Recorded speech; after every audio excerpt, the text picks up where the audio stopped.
And the U.S. military carried out more strikes on Iranian-backed Houthi rebel targets in Yemen.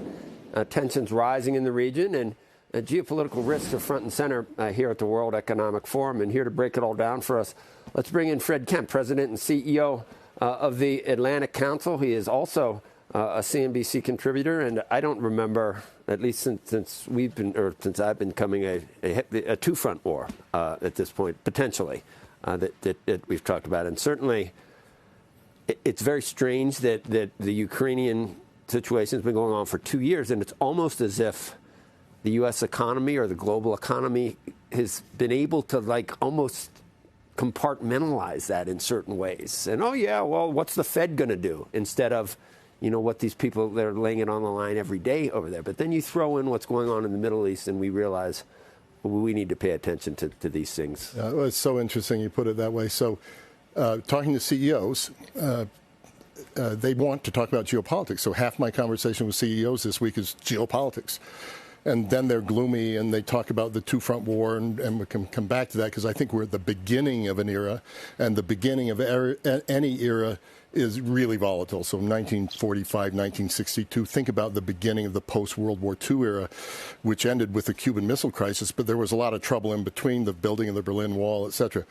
But then you talk to CEOs about their businesses, and they're on the offense. Generative AI, the energy transition, changing supply chains, they've got a bounce in their steps. And so there's this really interesting dichotomy between geopolitical pessimism, I'm not as pessimistic, but you hear a lot of it here, and economic, for the company's optimism. I guess that no one knows whether what's going on with Putin, whether that were to go beyond Ukraine, and there's a fear of that. No one knows in the Middle East whether Iran finally gets drawn into something, or there's a wider, whether that actually takes on more fronts there. And then in the backdrop of all that, you've got Taiwan and China. China newly aligned with its friend Russia and Iran, and it's a hideous melting pot, Fred. And the Chinese leader who was here refused to meet with the Ukrainian leader. So if you take this could be three fronts. Yeah, well, if you take this prism of the 1930s, what was missing then until World War II, it was U.S. global leadership. What people fear about this new era is the U.S. as the wild card. Will the U.S. come through for Ukraine this year? How is the U.S. going to manage the Middle East? So what I'm hearing from U.S. leaders is they want Ukraine to hold in the north and the east, but break through in the south and threaten Russia enough in Crimea that Putin comes to the table. That would be a good outcome. In the Middle East, they want Israel to move on from Hamas at some point, restart its integration talks with the Abraham Accord states of the Middle East, the moderate Muslim states, normalize with Saudi Arabia. There's a lot of effort to now regionalize out of this. So what is crisis for? If you don't use crisis to come out fixing things, and what's the point?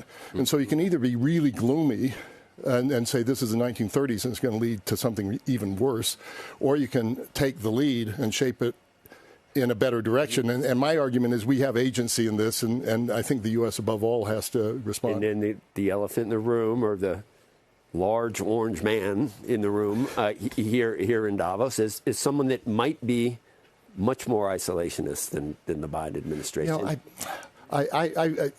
Every conversation, there is not a conversation you have here where I'm not asked to handicap the election and then handicap what the outcome of the election would be. And one conversation I had today was about Trump and the Fed.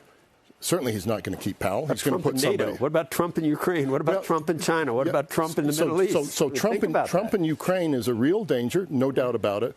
Trump in NATO, he wants to strike deals. He's transactional. Yeah. There's almost less alarm here. People are calling it the Trump put. They're hedging Trump. And in the Middle East, the Gulf, they would like him back. And Europe is probably the place that's most nervous because they've said the most bad things about Trump, and Trump doesn't forget that sort of stuff. And so Europe is the place that is the most concerned about.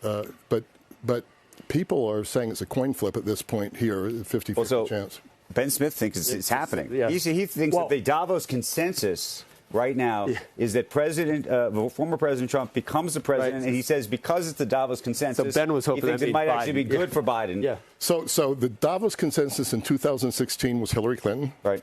The Davos consensus 2020 was Trump being reelected. If that's the Davos consensus now, I would say Biden or a third player. Okay. Ladbrokes bet. I'm not sure it's Ladbrokes, but there's betting, and the betting line in London. So you talk about all sorts of strange things in Davos. Is 46% for Trump, in the 30s somewhere for Biden. But people still think there's an outside possibility of something strange happening because we live in such a volatile world. Why wouldn't the unexpected? And what is the record of Ladbrokes on this? I don't bet a lot there, and I probably wouldn't admit it if I did. I just bet on the dogs. Well, leading odds would still have leading odds at Ladbrokes. Then would still be for President Trump. It'd be for President Trump, but it's interesting that there's still some feeling in this volatile world. Think about it. We didn't predict COVID. Yeah. 2020.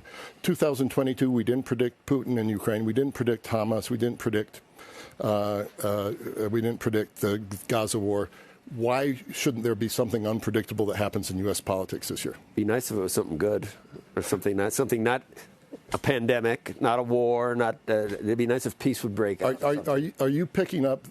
It's a consensus around Trump, and that outcome would be bad for the global economy, because that's what I'm getting mixed messages on that. That's not surprising in Davos. Yeah, I mean, we had now. Have you seen Jamie's video? You guys, 5 million views. Yeah. Jamie Dimon basically said that, to say it in Davos, almost as brave as some of the stuff Alex Karp was just saying, but saying, look, you'd have to kind of say he was right about immigration. You'd have to kind of say some decent points about NATO. You'd have to you remember when he said the Germans shouldn't really be relying on all their natural gas coming from Russia? And when he said that, you weren't expecting, and then he said, I think he's trying to give some tough love to the Democrats. Don't vilify 75 million people as deplorables because it's. I was going to make this comment, though, because I have followed that on Twitter. And if you really look at one of the reasons it's being retweeted and tweeted so much, I saw who, is because there's a group of people who I think want to believe that what he's actually saying is, please go vote for Trump. I know. And I don't think that's what he was saying at all.